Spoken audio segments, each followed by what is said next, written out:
Assalamualaikum warahmatullahi wabarakatuh. Alhamdulillahirrabbilalamin. Akhirnya kita dapat bertemu kembali di pelajaran bahasa Indonesia, tentunya dengan Ibu.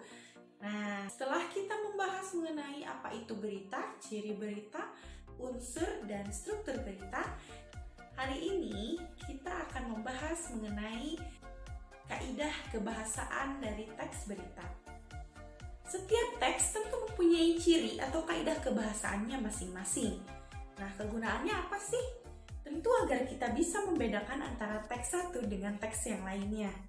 Nah, apa saja kaidah kebahasaan dari teks berita? Simak video ini baik-baik. Yang pertama ada kata baku. Kata baku adalah kata yang sesuai kaidah bahasa Indonesia. Sumber utama yaitu KBBI atau Kamus Besar Bahasa Indonesia. Kata baku ini biasanya sering dipakai pada kalimat yang resmi, baik itu tulisan maupun dalam sebuah pengungkapan kata-kata. Nah, bahasa yang digunakan dalam teks berita harus baku atau sesuai standar bahasa Indonesia. Berikut ini perbandingan kata baku dan tidak baku. Yang pertama ada apotek dan apotik, fitnah dan fitnah, silakan dan silahkan, cenderamata, cinderamata, nasihat dan nasehat, dan lain-lain. Lalu, ciri kebahasaan yang kedua ada kalimat langsung dan kalimat tidak langsung.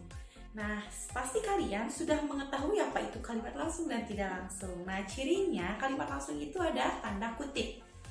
Kalimat langsung adalah kalimat ujaran yang ditulis kembali secara apa adanya. Contohnya, saya harus berlatih lebih giat lagi agar bisa memenangkan lomba jurnalistik, ujar Rina. Nah, kalau ada kalimat langsung, pasti ada kalimat tidak langsung. Sedangkan kalimat tidak langsung adalah kalimat yang telah dibahasakan kembali oleh orang lain tanpa mengurangi intinya.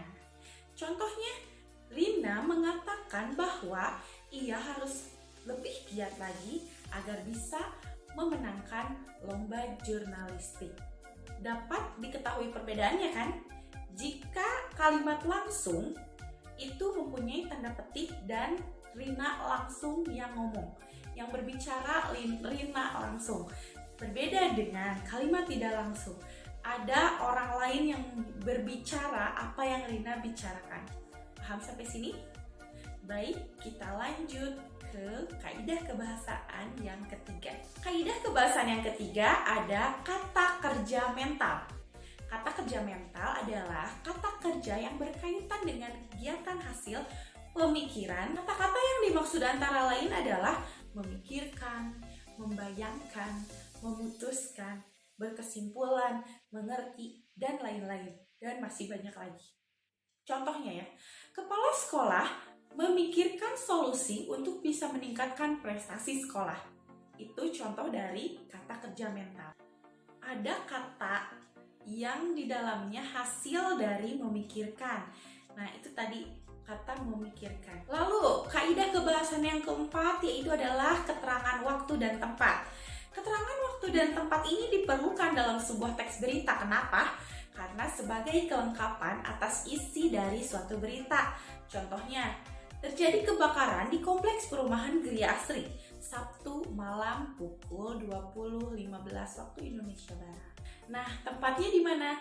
Gria Asri, perumahan Gria Asri. Waktunya Sabtu malam jam 20.15 waktu Indonesia Barat. Nah, di dalam suatu berita itu sangat penting adanya keterangan tempat dan waktu. Lalu yang terakhir, yang kelima ya, menggunakan konjungsi temporal.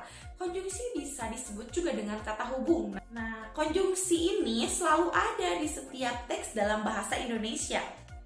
Konjungsi ini ada banyak sekali sebetulnya.